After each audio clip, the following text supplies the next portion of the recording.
Over my years as a realtor in Waterloo region, I've had the pleasure of meeting plenty of successful person. Here are some of their stories. Welcome to People Around Town.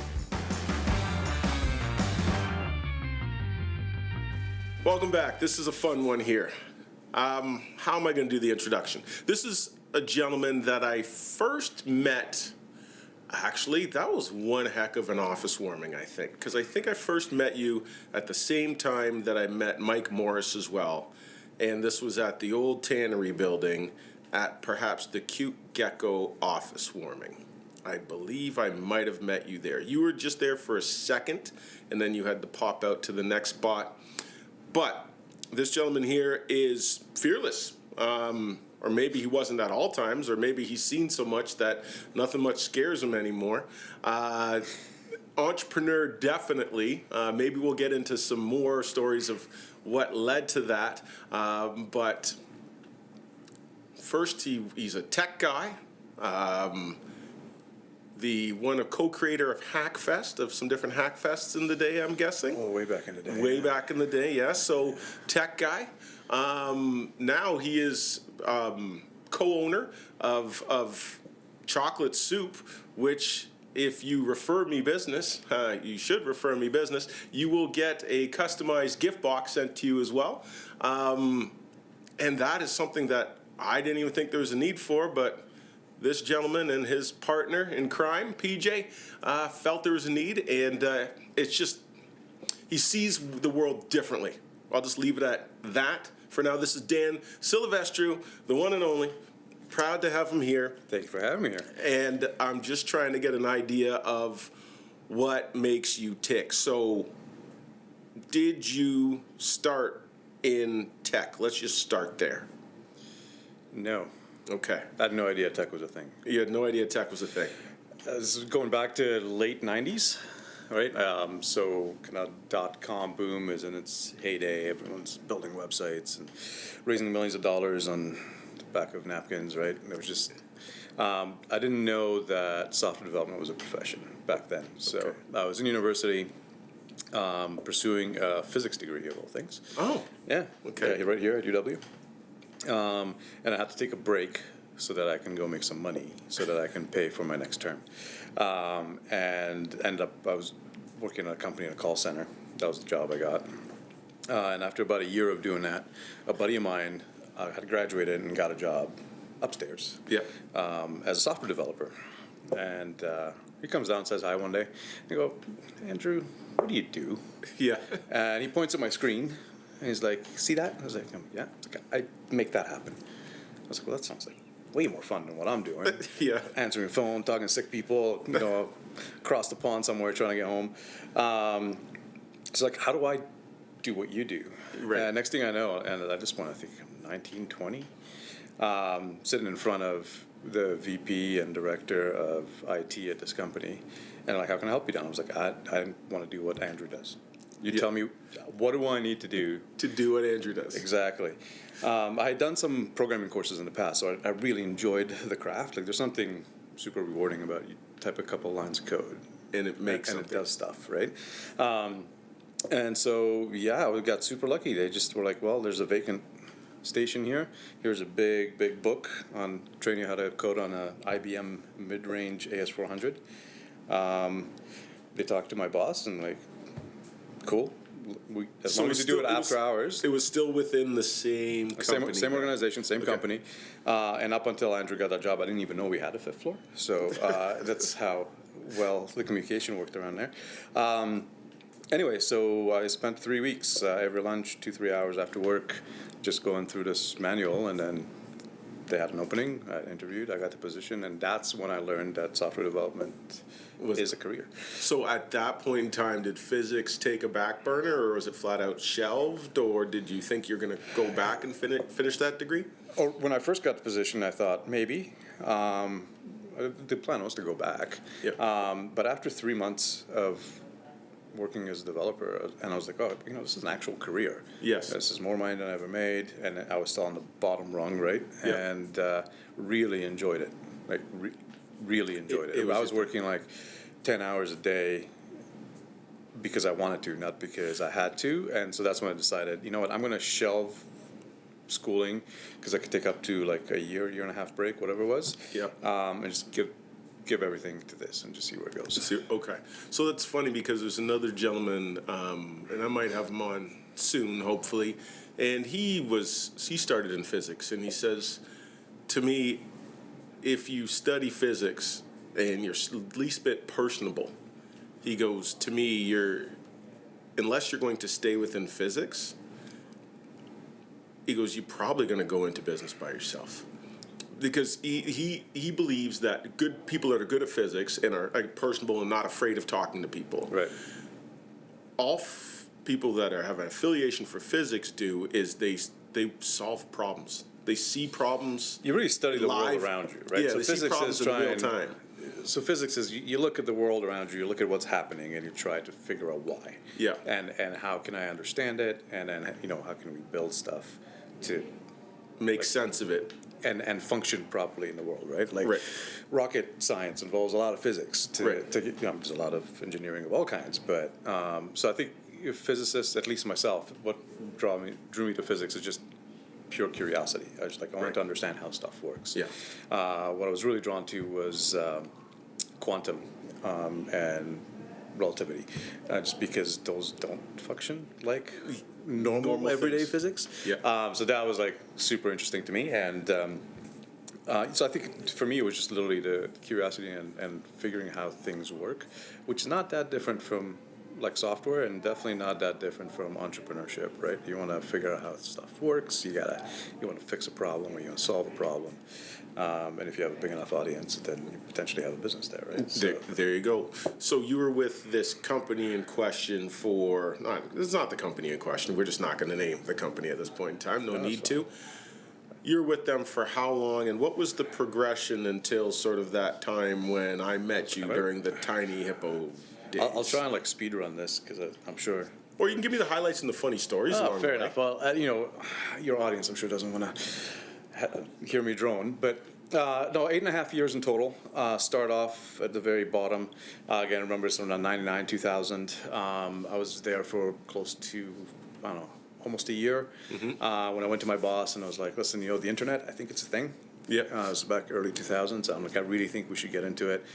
He's like, nah, we don't do any of that here. I'm like, okay, great. So that's when I started my first company. Okay. It was called True Solutions, TRU. Last realized my last name. Yes. I was like, I'm just going to do consulting on the side and just build like a website for family and friends. Okay. And I'll just learn, right? Yes, sure. A long set of things that happened after that. And it turns out all of a sudden that company was very interested in the internet. Oh, yes. They hired a really big consultancy. Those guys couldn't deliver something on time. We were doing the very first integration that right now everyone has seen it, and there's nothing new about it. But the idea is like when you go and you book flights. Yes. Right after you book them, you get a little thing. Say, do you want to buy travel insurance? And here's how much it's going to be. Okay, right? yes. Before that didn't exist. You bought your tickets, and then you had to go talk to an agent or someone. If you wanted to, or somebody had to find a way to get a hold of you too. So they can sell you travel insurance. Right. So we were the first in the booking path integration, and that integration piece is what those consultants couldn't finish in time. So I get a phone call at 5 p.m. on a Friday saying, this is launching on Monday. Do you think you can help us? It's like, great. Oh, okay. So I went back to the office, turned around, I was supposed to see a friend for the weekend, went back to the office, slept under my desk, and just worked for pretty much the whole time, and got it running. Over the course of a weekend. That's right. For the same project. The whole production thing was running on my computer, under my desk, and it processed $1 million worth of transactions in the first couple of days. Amazing. I put a big sticky note on the computer say don't turn off because the whole thing was running in debug mode, so if something went wrong through an exception, I could actually see what the error message was so I can fix it. Anyway, after that ordeal, I guess that earned me a bit of a reputation in the organization. Eventually we ended up deciding that we needed what was then called an e-business department. Okay. I got slated to run it, so I went from super junior developer to within 2 years or so, maybe 2.5 as manager of the e-business department. We built the whole thing, and by the time I left, that department was accounting for about a quarter of the company's revenue. Wow. So it was pretty good. So it gave me a lot of experience. I know a lot of folks are like, oh, you should just jump into entrepreneurship, I tell you, if you can spend 10 years in corporate first, you should do it. You get to learn a lot. And you understand a lot. And you and I guess you understand scale too. You understand scale. You all of a sudden you understand how. So at first, when you build a company that usually has a product, it could be a service as well. It doesn't matter. You have to find a buyer. Yes. So every startup gets super excited with their first few customers because it's like early adopters. They'll jump onto almost anything, right? Sure. Oh, this sounds cool. This looks funky. Like, let's give it a shot. Try it. Yeah. And then you go to try and sell to the bigger boys. Okay. If you've spent a few years in corporate, and I don't mean like, a 20, 30 person company, I mean 1,000 person company, you understand how they purchase, what's important to them, the kind of hoops that you have to jump through, the kind of certifications that you need to have, right? So by working at a company that could potentially become your customer later. Like you learn a lot. That company never became my customer, but that's a different story. Yeah, haters. It's all good. That's why we're not naming their names. Okay, so by the time I met you, I had done that. I had left there, to go work for essentially a mortgage company. So I went from insurance to finance. Financial systems still. I lasted a year and a half there. That was a little bit too corporate, even for my liking. They also brought me slow-moving in a way, or they brought me in to change things. But they didn't want to. And I changed things, and all of a sudden, my department was delivering like 4x as much as it used to, and so the demand on the other departments kind of went up as well a little bit. And there was a disagreement, let's just say, at the leadership level. So I ended up leaving there and going to a startup, and that's when I found out that startups often run out of money. So I was there for about 6 months, and then that was my first foray into like really working for myself, where I basically had a consultancy. And if anyone has ever played with the country music television website back around 2008, 2009, I was one of the 2 lead consultants building that. So okay, back in the day. A country music. We can't name which one it was. Country music television. Oh, country. Oh, okay, CMT. Yeah, CMT. There you go. Way back in the day, like we actually put up an entire social network thing. It was like 2-3 years after Facebook, and it really started picking up steam, and everybody wanted to have their own social network. So I'm also, so this is the birth of the internets, pretty much. As this is happening, as you're hearing stories of successes of here and people down in Silicon Valley. Was there ever a pull thinking, hey, should I be here or should I be down in San Francisco? Because that seemed to be, because that was around the same time. Yeah, I hear you. Or were the opportunities tend to be more localized? Was there a lot of bravado that, hey, down there they only wanted their people, and up here we only wanted our people? I don't think it's any of that. Just the U.S. has never truly resonated with me. Fair. Yeah. I won't lie. I'm not going to get political, but I'm not a big fan of the gun culture. Sure. And to me, Canada is like a super welcoming country, and I've had nothing but amazing time here. So it's like why I didn't want to leave the country. Fair. So it was always about staying here. We saw the successes down there, and that was totally fine. But I think at that point I still wasn't like, okay, I'm going to be an entrepreneur. That wasn't a thing. I was, when that startup ran out of money, it's like, well, now I got to go make some money. So I worked as a consultant for almost a year, so fully independent. Managed to pay all the bills and then some. Right. And so at the end of that stint, now that was in Toronto, so I wanted to get kind of back in town. My daughter's here, and so I ended up taking a position with another startup locally, and stayed there for about a year and a half, and I left there to start my first company. Gotcha. So that's kind of I probably met you about a year later, because I think we already had. We'd already had Tiny Hippos, or we had already sold it. I think there was, if you hadn't sold it yet, you were close, or something was cooking. Because us and Cute Gecko shared an office wall, right? Correct. Yes. Yeah. So no, I remember something was cooking at that time, if you will. Right. You were very nice, but you seemed very in the midst of something. at that moment? It was probably the highest stress period of my life. Yes. So, And then Tiny Hippos got bought out by Research in Motion at the time. They were Research in Motion. they were RIM at the time. Yeah, then now. BlackBerry. And then after that purchase, you worked Yeah, with RIM for 2 years. for about 2 years. Yeah, we had golden handcuffs, as they call them. Was and RIM was again trying to do what they could do right there, but that was the blockbuster phase was over and done with. I think it was the height, or right around the time when I think even internally everyone realized that the ship might not. yeah, it's got some holes in it. Yeah. The ship might not survive. That's right. Through that, though, was there any cool things you learned from RIM? Because within RIM, there was a culture of success, or did that culture just... There was. I mean, I have like the highest respect for RIM. I mean, they built it from nothing, and they grew it into like a household name, right? The president of the United States wouldn't let go of his BlackBerry, right? Like True. That says something, right? They built a phenomenal product. They just didn't. They weren't.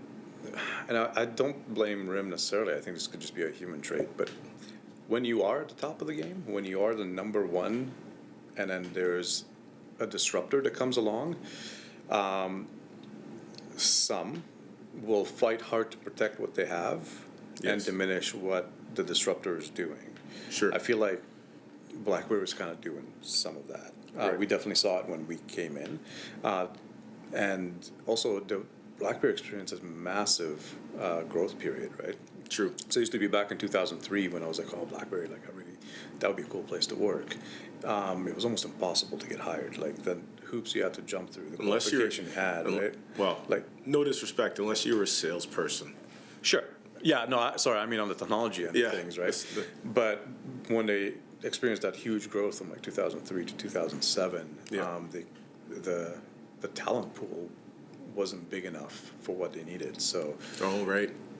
I feel like they maybe started hiring Less. outside of their normal criteria. Yeah. That diluted their talent pool a little bit, and then again, it just they were at the top of their game, so it's hard to pivot, right? They had a lot to protect and a huge infrastructure that they had built that you can't just pivot. Now, you've been part of a few startups. You've now yourself done, I guess, 3, if not 4. Well, I guess True 5 Solutions. if you count that one, and there's another one called Practical Realities, so 6. Okay. So have you ever done any VCing? Have you ever put your money and not been really a part of something before? Is that something you ever look for? Why? Some people love doing that. Right. And then I've from what invested I in see a out of couple you, of companies, have but, you? Okay. but it was more of a friends family kind of thing. Right. And just because I knew the people. One tanked. We'll see how the other one goes. But ultimately, I always chose to invest in me. What you can handle yourself. Right? Like PJ and I. Yeah. And maybe that's stupidity, because one of the things that really bothered me when I was in corporate was seeing mistakes made or decisions made that was like I felt very strongly were incorrect. Yes. But not being able to do anything. And then you see the consequence, and you're like, and telling someone I told you so is just stupid. You don't need to do that. So I kind of wanted to put myself in a position where if the company failed, I know exactly where to point the finger. Right. Right there. Right there. And if the company succeeds, then it typically means I put the right team around me, and because you can't grow one by yourself, right? Right. So yeah, that's been my the thinking. I'd benefits of rather it. just invest in me, So and my wife, and our team. And you guys have been working on your own projects now for pretty much the past 10 years, longer than that, right? 16 years. Probably 17 years. 17. Yeah, 17 years.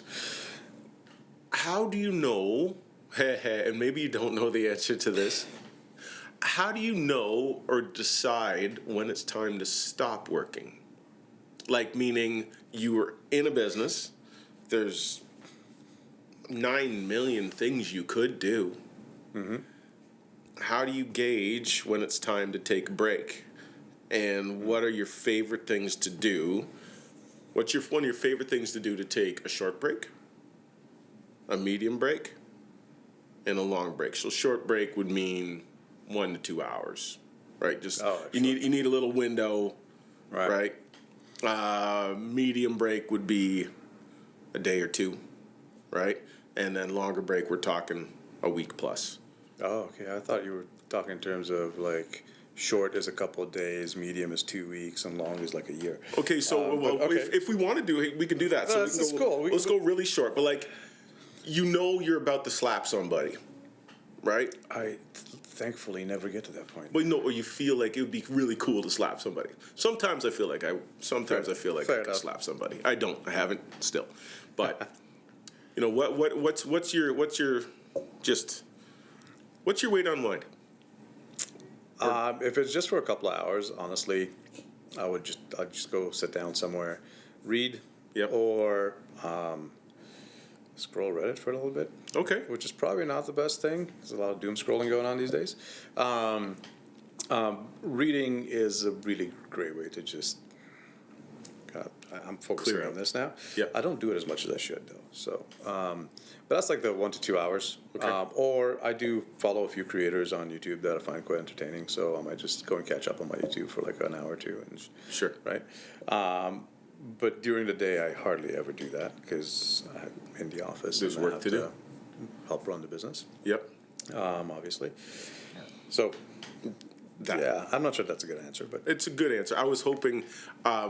I don't want everybody to knock on his door, but this man here is a phenomenal cook. So I have a feeling that cooking was going to be see, but the that falls answer there for me. too. That falls into It's a day. 1 to 2 day 1 to kind 2 of day? list. Okay. So I'll I'll give you an example. Just a few weeks ago, I think I bought 8 ducks from 8 ducks. Okay. Yeah, whole ducks. They had them at Costco, and so I spent essentially 2 days. I butchered them all, dry brined the breast. Then I made. If it's 6, it would be 12 duck confit legs. Wow. Did about 4 or 6 liters of broth, which I then turned to demi-glace, and then rendered like 3 or 4 liters of duck fat. I have a container for you, by the way. Yes. So that's kind of my chill time. Yeah. At home specifically, as weekends come along, I don't have to there's no rush. I don't have to finish this. 2 hours. 2 hours isn't enough. I'm more of a 2 hour sort of cook. Yeah. But so it's a big prep. But then you come home from work at 5:30, and I can have a full duck confit meal ready in like 25 to 30 minutes because all the work's been done before. Now that is meal prep. So that actually. You're not eating out of a Tupperware. Does anybody have a high-end meal prep YouTube channel? High end? I don't know if high end. Like I really like Andy Cooks. He's pretty cool, and Josh Wiseman. I want to say. Both of them trained chefs, and they're really good with tips about how to do stuff. And they all have series on like here's your 30-minute meal, all the way to I'm going to make like a 6-course full Christmas dinner, right? Wow. So yeah, they're worth watching. Okay. All right. So that's our. We're going to take the cooking as a 2-day thing, and if you have any other ideas as well. 1 or 2 day again depends. This only happens in the summer, but going to the racetrack. Oh, right. Not horses, cars. Yes. And driving because I love that. You love that. You can't think about anything else. But other than your car and the track and eye on the road and whoever's around you, right? Because if you do, or if your mind wanders, you're going to end up spinning out somewhere and messing up and it's going to cost you a lot of money. Potentially. Yeah. Now you got to go back to work to make more money to pay for the car that you just banged up. Exactly. Actually, that makes sense, and it seems to be does seem to be a big pastime among successful entrepreneurs in the region. There's a lot of the folks at the track are local, successful entrepreneurs. Yeah, car guys, and gals too. That's right. All right, and then if you have a little bit more time at your disposal, or a project is done, or you hit a benchmark within business. Pretty much anything after that, I think it just falls under the travel category. Yeah. Right. Okay. So my wife and I love to travel. We travel for the food and the culture. We're not the kind of people that go around and take 1,000 photos of every. Like, I don't care. I'm all about Being there in the experience yeah, that and you're having. just getting immersed in the culture. Some of my favorite experiences when we've been invited to someone's home for like a home cooked meal in a particular country, right? And it's like, wow, that's awesome. And of course, restaurants and all that good stuff. But we tend to travel mostly for the food. Yeah. So anywhere we go, the first thing I start Googling is restaurants, not what monument to go see. No, It's always about the food. it's always about the food. So yes, and we were fortunate enough that we actually took a year-long trip at one point, and that was amazing. Highly recommend it. Yeah, if you can do it, do it. It took me 3 months to relax. Wow. And then you finally. can tell. It's like it was one morning I just woke up and I was like, I don't have to worry. Like You're done. what am I doing today? I don't care, and that was awesome. love Even though we were moving, from place to place. Yeah. But that's not stressful. Like if oh, well, I got a year, Yes. right? I'm traveling for a long period of time. Oh, I missed my connection, or I don't know how to get from this town to that town, so we're going to end up taking an extra day. Those become trivial issues. Yes. Whereas if you're traveling for 2 weeks Yes. and you miss a connection, or you can't get to your next spot or something, that just introduces a whole level of stress, right? Good point. Because you only have so much time, and but when time's not an issue, That's awesome. it's a relaxing factor. So we were super fortunate to be able to do that, and I tell anyone, like, if you can manage it, do it. It doesn't have to be a year, but even if a month. Yeah. I would venture to say that the vast majority of people have never taken a month off. Okay, so with all this traveling, when you are out seeing different parts of the world, different cultures, so forth, has any of that, have you gained any insights that you remember that you can sort of translate back to business? Or are you so unplugged that the last thing on your mind is thinking about? It's a good question. I mean, depends on how you think of business, right? Like I always think if you have built a product or provide a service that's solving an actual problem, right? And there's an audience for it, you have a business. The rest is logistics and just, don't drive your business into the ground. Like there's a whole Keep cash flow, yeah. Yeah, it's like, know what your P&L is doing, know what your cash flow is doing, because the P&L and cash flow are not the same thing. And so, but I think a lot of people build products because they think it's cool. Okay. And it turns out nobody Nobody really cares. wants it. Yeah. Like we built one of those companies, right? BitHound was that. We were well ahead of the market. I thought We it was built cool things- as all get out. Sure. Yeah. And so did our users until you was like, well, can you please give us a credit card? And Yeah. then it wasn't as cool, right? Right. Now, could we have turned that into a real business if we had a bit more funding and ran it longer? I'm confident we could have. But at some point, you have to know when to say, okay, this business is done. Right. And we wound it up. But yeah, I don't know that I gained any insights from traveling. The biggest insights I gained is the vast majority of people are good. Yeah. No matter where you are in the world, they all care about more or less the same thing. Yeah. Their family, health, comfort. Yes. Right? And yeah, so that's universal. And yeah, I don't know that I got just like be kind and be curious, because if you think about it, everything that you do in life is a sales job. Correct. If you wanted to get your wife to go on a first date, Yeah. that's a sales job. True. Right? You want to convince your kid to do something they might not want to do. That's a sales job, right? Yeah. So, and what I found is the best way to connect with people is to be truly curious about, in business, their needs and Right. their objectives, but even travel. Like when you're super curious about somebody's culture, country, city, right, cafe. Yes. They just open right up because they're super proud of it, right? It's the same in business. So I try to stay curious. Okay. That's the best advice I can give people. Just be curious. If you walk in some country somewhere and they can say you're genuinely curious about that food, that temple, that library, they're probably not going to be upset that you're curious. No, they're going to be thrilled, actually. Yeah. So Almost honored that you do care. that's right. Or take the time to care. Well, I love that. Now, switching lanes. We go from tech, and actually, I'm going to go just touch on tech one more little Sure. bit. Where and when and how did these hackathons come about? So I never really ran a hackathon. I'll put it that. I ended up running some startup events. Okay. And it was just me looking around. So this is back in 2009, and we're like, I know there's entrepreneurs here. I know Communitech is doing kind of something. Yeah. But I don't know where to go to meet them. Okay. And there was these great guys in Toronto, David Crow being one of them, who were running this thing called Startup Drinks. Pardon? Startup Drinks. Startup Drinks. Okay. Yeah, so I went to one. Sounds good. And I was like, Dave, you got to bring this to Waterloo. This is phenomenal. I was like, when are you going to do it? And he looks me in the eye and he goes like, when are you going to do it? I'm like, oh, is that how that works? He's like, yeah, you got to build a community, right? Like, I don't know anybody in Waterloo. Yeah. I was like, how do I do it? He's like, well, you find a place, put out a tweet, see who shows up. Okay.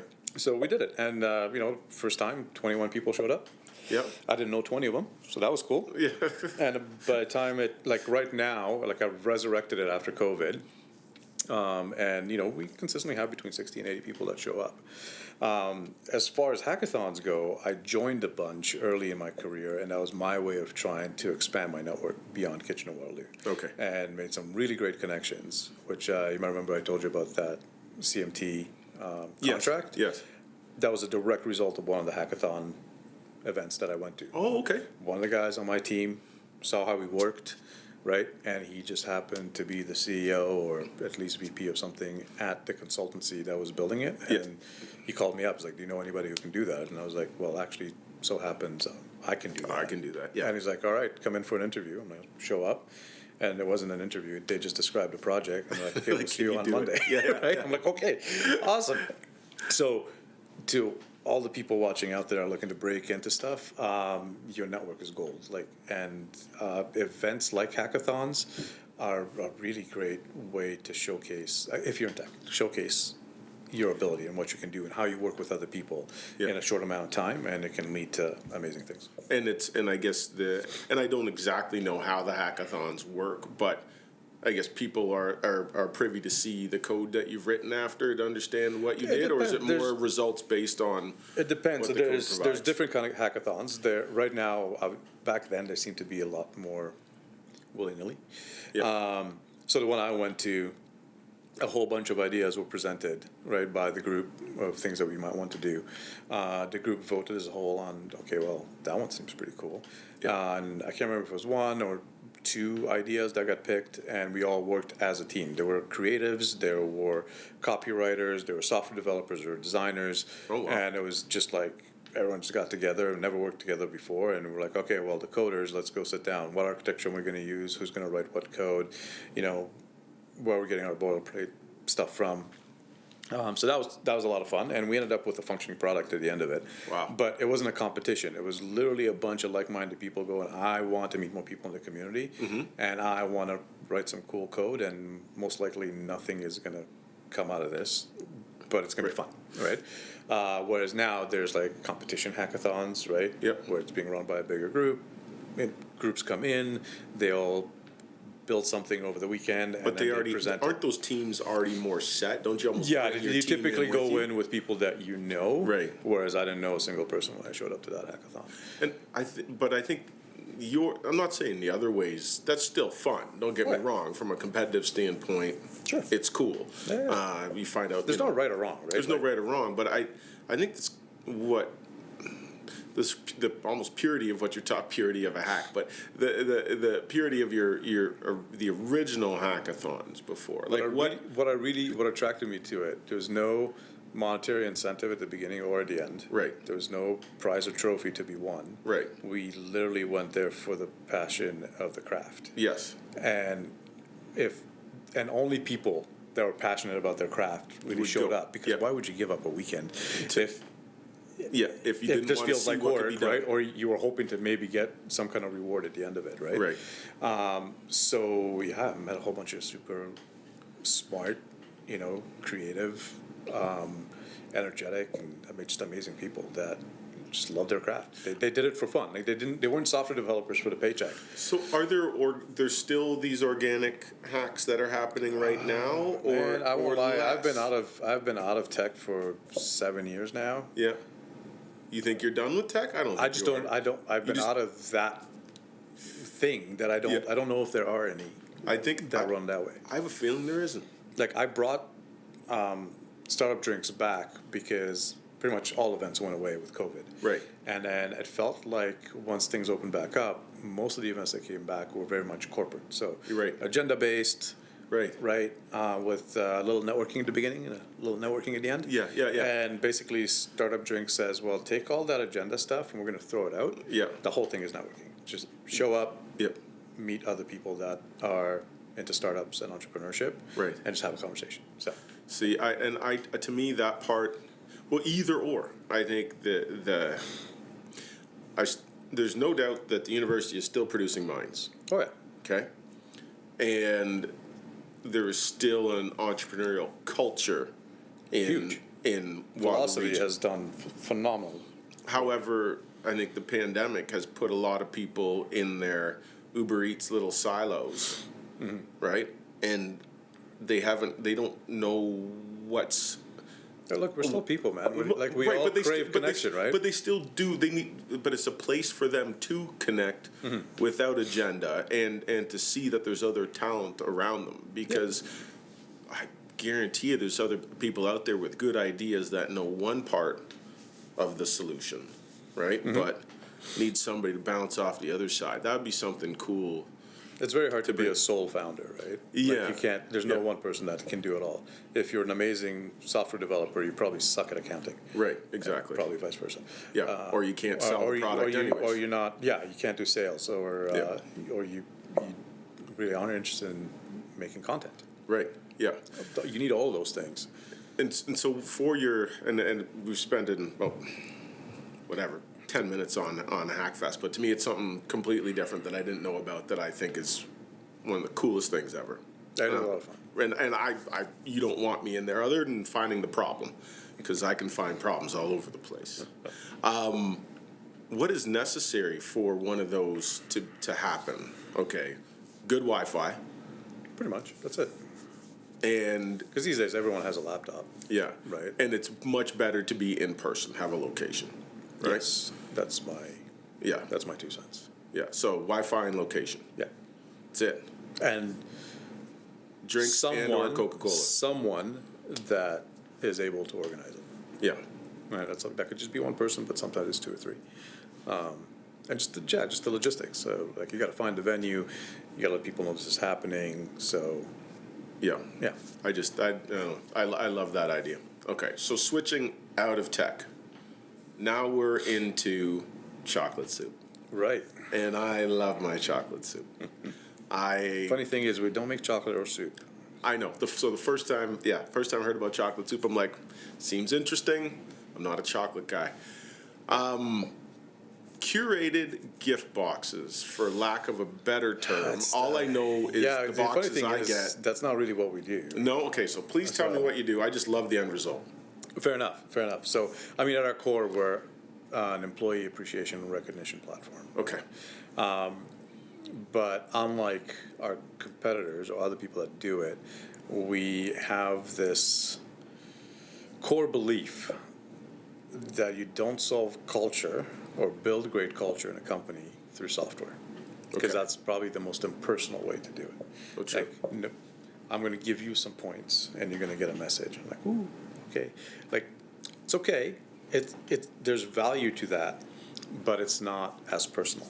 So basically, Chocolate Soup was born out of everything that PJ pretty much was doing for all of our employees at our previous companies. Oh, okay. And when we ended up winding up BitHound, we gave everyone 3 months notice and said, Awesome. Hey, look for something else. not look for. Tell us where you want to work, and I'll move mountains, and I'll find you a position at a company, Okay. one way or another. Right. And because we're running out of money in 3 months. Right. And both PJ and I were floored. Every single one of our employees stayed to the very last paycheck, and then we're like, okay, now can you help me find a job? I'm like, dude, there's no more paychecks, right? Right. Right. So I sat with each and every one. I was like, well, why? Why did you stick around? Yeah. I gave you 3 months notice. Yeah. And they're like, man, you've treated us so well and taken care of us. Like, how could we let you down? Right? I was like, oh, very flattering. Yeah. And then PJ and I put our heads together. Like, what do we do? Yeah. Like, okay, sure, great work environment and all that, but it came down to, we really looked at them first as humans and second as employees. So PJ knew, obviously, when their anniversary was, when their birthday was, when their significant others' birthdays were, when their kids' birthdays were, did they have any pets? And it was always something on their table from us to either them or their spouse or their kids on those special occasions.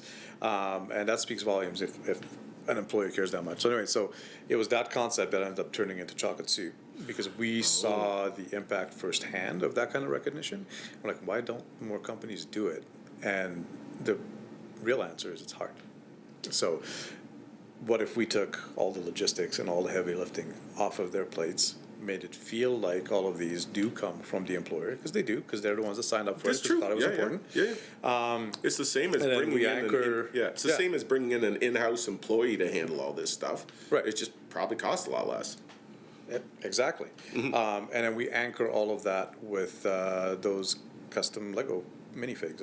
You've seen the little Yep. Lego figurines, right? So every employee gets to customize a Lego figurine to look just like them, and then they get, a brick for every year and custom bricks for special accomplishments and for milestones that are hit, right? They have to get a little name on the base, right? And people absolutely love that. Anyway, that's how Chocolate Soup came to be. Okay. And yes, during the pandemic, we started doing one-off gifts, curated gift boxes, essentially, because all of a sudden everyone went home, and everyone realized that a ping pong table and a beer keg do not culture make. Yeah. Because they don't have access to it anymore. Right.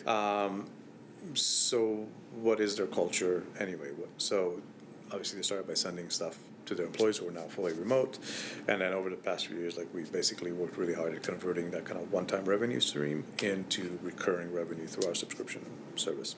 Nice. So think of us as a SaaS company, but for culture. So CAS, culture as a service. Oh, culture as a service. I don't know if that's ever going to stick, but hey, no, it sounds good. For 9.5 years so far, it's worked. Knock on wood. Well, and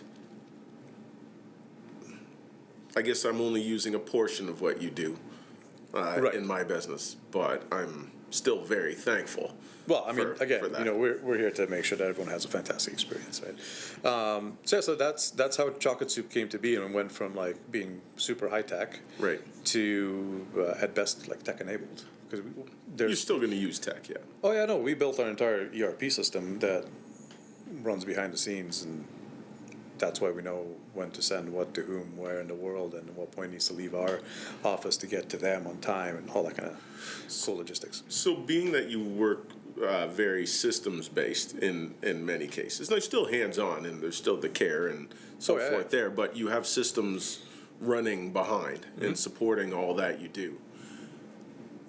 At what point in time do you know, or would you have confidence that the culture that you've made and the systems that support it and the service that you deliver can run without you? We're almost there. Awesome. So that's, again, 9.5 years at it. Right. By year 10, by the time we hit our 10th year anniversary, PJ and I are hoping to not be there a whole lot. So, company's operational, steadily growing, super predictable, and I think now we have we're building up the leadership in place so that we can first be more remote and then start scaling back our hours and then be super remote. That's awesome. We're always a flight away, right? So we always come in and if you needed to, but if you're truly away, though, you're truly away, right? That's right. Yeah, but it takes time to get a company to that point because it's not an overnight thing. And why do you think some business owners can't move on? I don't know. No, You have to ask them. Yeah. To be honest with you, Good point. there are times where you can't. Right. Right. So our original intent was right around 2020. We brought someone in, Megan actually, to essentially take over the operations, and we would start bugging out. Right. Right. And then COVID hit. Right. And our business 5x'd overnight. Well, you can't just leave at that point because we didn't have any of the infrastructure. We didn't Yeah. have the resources in place to handle all of that. So it's taken literally 5 years of growing into the growth that we experienced. Right. And making sure everything is steady and stable. So you kind of have to know it. Just because you want to leave doesn't mean that you should. You should, right? And there's people that are like super happy just running their business and being That's there true. day to day, right? Right. Like I said, PJ and I are built a little bit differently. We love the 0 to 1. Yeah. The is this going to work? To hey, look, it's working, and to Right. hey, now it's repeatable and it's consistent, And we can go. we're in the growth phase. Then it becomes operational, and to me, that's boring. Yeah. There's people that have a thrill going from like, 1 to 5 million to 100 million. Sure. I'm not one of those. I like to go from 0, not even a product, Yeah. to a few million in revenue, and then be like, okay, This is good. that's the exciting part to me. Yes. This is when you're trying to figure stuff out. How do you even make it work? Even if people want it, there's a whole bunch of logistics behind it that you kind of need to figure out. So. Well, I look forward to hearing about how you figure out the next phases of life and the next portions and what's coming next. And Yeah, it's going to be a project, just for sure. Yeah, it's going to be something, and it's going to be, well, it has to be scalable, so it won't be Dan and PJ charters. Probably not. No, I don't know what's. So you have to realize this is my 6th startup. Yep. 4th with PJ, although one of them was pretty much all PJ. I was just kind of as a support. Oh, the cookies. Yeah, the num treats thing. Oh my gosh, those are so good. Yeah, so The problem is those are very unhealthy. Like if I would You're have not supposed to eat a bowl of them. well, the problem is you eat a bowl of them. Well, that's true. So good. It's still running, right? So Yeah, I Little just- Mushroom Catering took it over. Yeah, no, and and it still tastes just yeah. as good. Those things are like little crack cakes, man. They are. They're amazing. You know what the funny thing is? It was. You can dip 'em in your it was coffee, PJ's. too. It was PJ's secret family recipe. Oh, really? Yeah, that's so. So that's because it was handed down to her from I think her grandmother. So how to did her she mother get to- clearance to sell the recipe? Because I'm not allowed to sell the family rum punch Well, recipe. here's the funny part. Did you switch one thing? So she got the recipe from her mom, which I believe got it from either her mom or her mother-in-law, and I don't know. I think it was after we sold it. She goes to her mom and goes, "Hey, where did you get the recipe for these amazing cookies?" She's like, "Oh, on the back of the Crisco box." So secret, not so secret, The packaging, though, too. Is the packaging, the presentation. Well, 100%, but it doesn't change the fact that they're like amazingly tasting cookies. Yeah, right? yes, yeah. Yeah, so that's still going. But anyway, after all of those startups, I don't know if I have another legitimate startup in me. Projects, yes. Yeah. Now I said that before we started Chocolate Soup, That's right. so things might change. And then also, I don't think you can turn. I also can't retire by just sitting in a Yeah, yeah. rocking chair with an iced tea, right? Yeah, I Bourbon. don't know if. What's a physics guy? A physician? No, A physicist. a physicist. Yeah, you can't turn off a physicist's brain. Oh, well, PJ's So- not a physicist, and I can't turn off her brain either. so- Right, that's exactly it. So sooner or later, I'm looking forward to finding out what gap in the sphere you guys find You know what? We probably will end up doing something for sure. to go. We're gonna make take it some. right. We're gonna take a break, do some traveling. Plan is to move out west and Yep. we'll figure something out. Well, Not too worried, let's keep in touch, for sure. and then some. I appreciate you. Yeah, thanks for having me on. Dan Silivestru, tech guy, physicist, good I man. never graduated. So. Sure, physicist, good man. Yeah, just one of those fantastic people. The reason why I started this podcast. People around town. Awesome. Thanks for doing it, man. Thanks, Appreciate Dan. Appreciate you, man. Bye. Cheers.